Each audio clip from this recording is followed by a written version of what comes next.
Yogi Berra once said, "Love is the most important thing in the world, but baseball is pretty good too."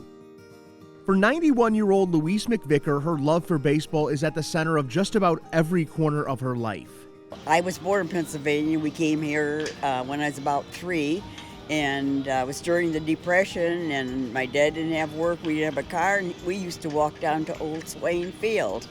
And my dad was quiet, and it was a way that I could connect with him. Baseball also led her to the love of her life. She met her late husband Jim in the 1940s, and the two were inseparable. He asked me out, and I never did date anybody else.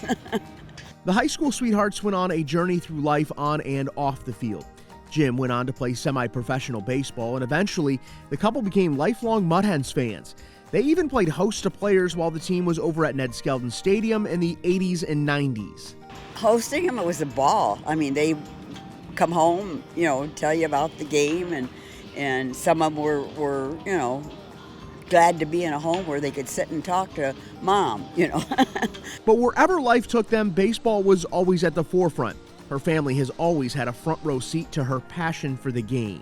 She's like an encyclopedia when it comes to all things baseball. So we actually went to Cooperstown for one of our first road trips. We've done a road trip every year since 2011, so this will be our 12th in a row. And we went through every exhibit, and she could give commentary about one aspect of every exhibit that we passed through. Louise and her grandson are about to embark on the journey of a lifetime. They're going to visit all 30 Major League ballparks this summer. It's a trip that's been a long time coming. And of course, the trip started by throwing out the first pitch where so many of her fondest memories were made, right here in Toledo. Grandson decided one day that he wanted to do this in fulfillment of Grandpa's dream.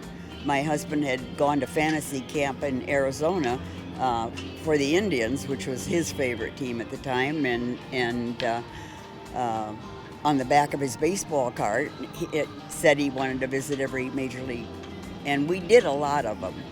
And of course, we went to spring training for 30 years. This is just a fulfillment of a dream that Jim and I had, our whole lives. 5 weeks, 15,000 miles. 30 ballparks, so really excited. This is a dream that my grandfather had that wasn't able to fully come to fruition. He passed in 2002, and so to share this with my grandmother and have it come to fruition is something that gets me emotional, if I'm honest. It's a dream fulfilled for a baseball family, and the journey all began at the home of the team they've loved for almost 100 years.